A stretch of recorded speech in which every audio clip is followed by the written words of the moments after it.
ये कहानियां केवल मनोरंजन के लिए बनाई गई है।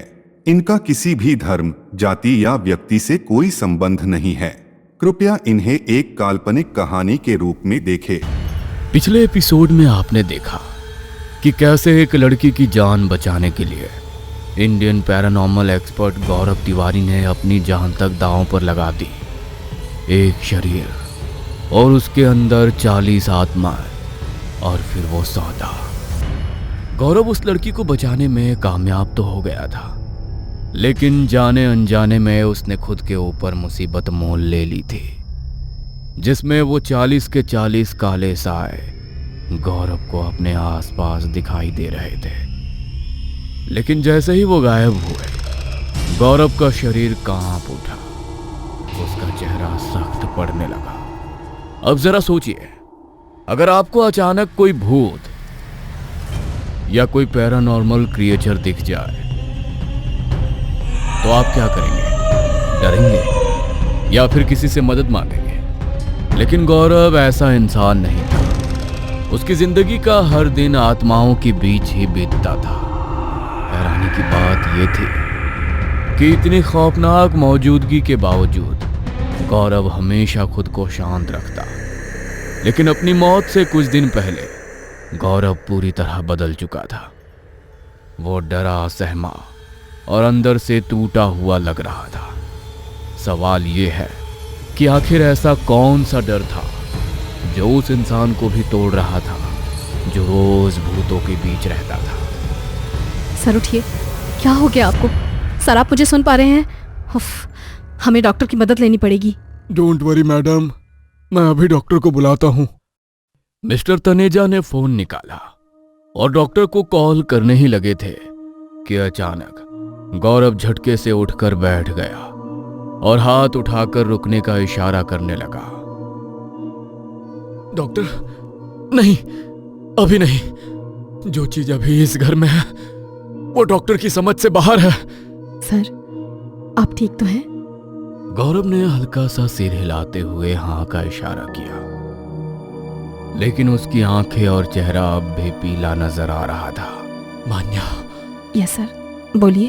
क्या मुझे कुछ आइस क्यूब मिल सकते हैं? जी, मैं अभी लेकर आता हूँ। मिस्टर तनेजा तेजी से दूसरे कमरे में गए और बर्फ के टुकड़ों से भरा एक बाउल ले आए।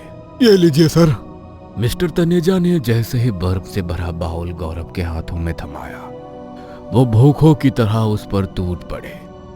इतनी तेजी से इतने सारे बर्फ खाना सामान्य बात नहीं थी। किसी को नहीं पता था कि गौरव ये क्या कर रहा है, लेकिन असली वजह गौरव के अंदर चल रही थी। उसके पेट और सीने के भीतर तेज जलन उठ रही थी। ऐसा लग रहा था जैसे किसी ने उसके अंदर आग जला दी हो। Are you okay now? Sir क्या अब हम चल सकते हैं? गौरव ने बर्फ का आखिरी टुकड़ा मुंह में रखा और फिर कुछ सेकंड तक मान्या की तरफ ऐसे देखा जैसे वो उसकी आंखों के पीछे भी कुछ पड़ रहा हो। फिर बहुत धीमी आवाज में बोला, हाँ, अब हमें चलना चाहिए। जाते समय भी गौरव की नजर कमरे के एक कोने पर टिकी हुई थी, जहां कुछ दिखाई नहीं दे रहा था, लेकिन कुछ तो था वहां जो गौरव का ध्यान खींच रहा था। इसके बाद मान्या ने जल्दी से सारे टूल्स पैक किए और दोनों उस अपार्टमेंट से बाहर निकल गए। जनकपुरी वाले फ्लैट में जो कुछ भी हुआ, उसके बाद वो लोग उसी रात वहां से निकल गए। सर आज मुझे आपके साथ काम करते हुए लगभग 7 से 8 साल हो गए। आज से पहले मैंने आपको इतना शांत और इतना गंभीर कभी नहीं देखा। प्लीज सर, मैं जानना चाहती हूँ उस कमरे में आपके साथ क्या हुआ? गौरव ने मान्या की तरफ घूरते हुए डर भरी आवाज में कहा, वो मुझे ढूंढते हुए यहां तक आ गए हैं मान्या। गौरव के ये शब्द सुनते ही पूरे कमरे में अचानक अजीब सी मनहूसियत और सन्नाटा फैल गया। कौन सर? आप किसकी बात कर रहे हैं? गौरव ने इशारे से उसे चुप रहने को कहा। फिर उसने सामने रखे कांच के टेबल की तरफ देखने को कहा। देखो। मान्या ने धीरे से सिर झुकाया और जैसे ही टेबल के कांच में देखा, उसकी सांसें ऊपर नीचे हो गई, क्योंकि कांच में गौरव का चेहरा तो था ही, लेकिन उसके साथ 40 और चेहरे थे, अनजान, बेरंग। कुछ की आंखें काली तो कुछ के होठों पर पीली सी मुस्कान थी। उस वक्त मान्या चीखना चाहती थी, लेकिन उसकी आवाज गले में ही दब गई। उसने अपनी आंखें बंद की और डर कर पीछे हट गई। काफी देर बाद मान्या खुद को संभाल पाई। हालांकि उसने पहले भी कहीं प्रेजेंस महसूस की थी, लेकिन आज जो उसने देखा वो बिल्कुल अलग था। हिम्मत करके मान्या ने कांपती आवाज में गौरव से सवाल किया। पर सर, ये सारी आत्माएं आपको क्यों ढूंढ रही थी? ये आपसे क्या चाहती हैं?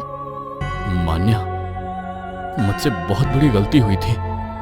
मैंने आज तक जितनी भी घोस्ट हंटिंग की, उनमें से मैंने ज्यादातर आत्माओं को अपने साथ रहने का न्योता दिया था। मेरे आसपास हमेशा कुछ अच्छी कुछ बुरी आत्माएं रहती थी और मैं उन्हें कंट्रोल भी कर लेता था। लेकिन कुछ साल पहले मेरी मुलाकात एक ऐसी पावरफुल एंटिटी से हुई जो मुझे अपने साथ ले जाना चाहती थी। मैं उसे बहुत समय से इग्नोर करता आ रहा था, पर अब ऐसा लगता है जैसे वो हर वक्त हमेशा मेरे अंदर ही है।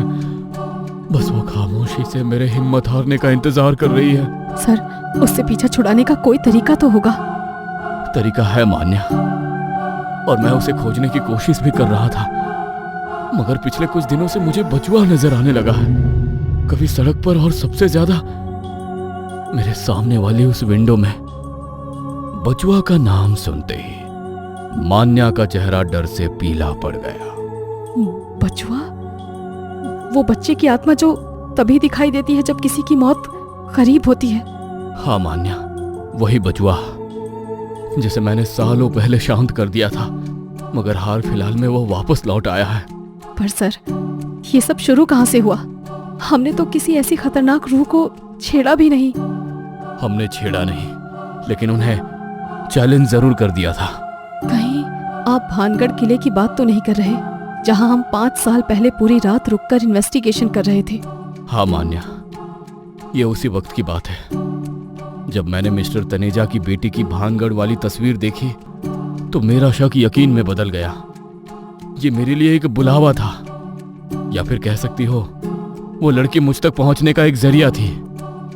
लेकिन सर, हमने सब कुछ अच्छे से चेक किया था। वहां कोई पैरानॉर्मल घटना नहीं हुई थी, बल्कि आपने टीवी पर लाइव आकर भी बोला था कि वहां ऐसा कुछ भी नहीं है। यही मेरी सबसे बड़ी भूल थी मान्या। उन आत्माओं ने भले ही जवाब ना दिया हो, लेकिन उन्होंने मेरी बात को चुनौती की तरह एक्सेप्ट कर लिया, और आज 5 साल बाद वो मुझे ढूंढते ढूंढते उस लड़की के जिस्म के जरिए मुझ तक पहुंच गए। अब मुझे ये बोझ उतारना होगा, वरना मैं भी इनका हिस्सा बन जाऊंगा। फिक्र मत कीजिए सर, हम सब मिलकर इससे जरूर बाहर निकल जाएंगे। कोई ना कोई रास्ता तो होगा इस मुसीबत से बाहर आने का। मान्या की बात सुनकर गौरव के चेहरे पर हल्की सी मुस्कान आई। वो कुछ सेकंड के लिए अपने पुराने अंदाज में लौट आया। श्योर मान्या, तुम्हारा लीडर इतनी जल्दी हार मानने वाला नहीं है।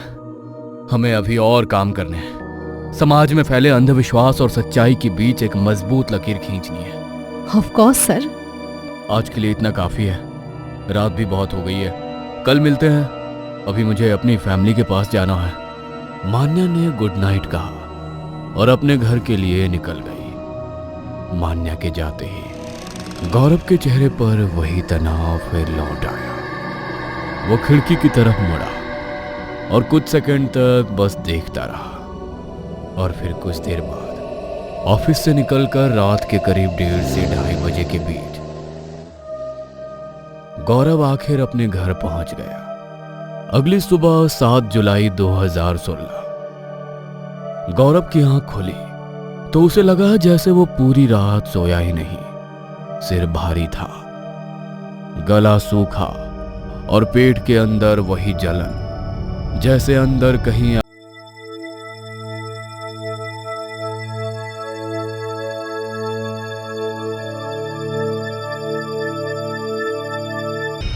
और वॉशरूम की तरफ बढ़ा। गौरव बेटा, गौरव, दरवाजा खोलो खोलो बेटा। और उसी समय कुछ घंटों के भीतर इंडिया के हर न्यूज़ चैनल पर एक ही खबर चल रही थी। इंडियन पैरानॉर्मल सोसाइटी के फाउंडर, मशहूर पैरानॉर्मल एक्सपर्ट गौरव तिवारी अपने घर के बाथरूम में मृत पाए गए। न्यूज़ चैनल्स ने बताया कि उन्होंने बाथरूम में मौजूद कर्टन से रॉड पर लटककर खुदकुशी की थी। लेकिन सवाल ये था कि मजबूत कलेजा रखने वाला गौरव ऐसे हार मानने वाला इंसान नहीं था। पर सच्चाई यही थी कि उनकी मौत की असल वजह आज तक किसी को समझ में नहीं आई। अगर आपको ये वीडियो पसंद आई हो तो इसे लाइक और शेयर करें। ऐसी ही वीडियोस देखने के लिए हमारे इस चैनल को सब्सक्राइब करें। तो मिलते हैं अगली वीडियो में, तब तक के लिए नमस्कार। हेलो दोस्तों, हमारे चैनल की लेटेस्ट वीडियोस और सभी अपडेट्स के लिए हमें फेसबुक और इंस्टाग्राम पर जरूर फॉलो करें।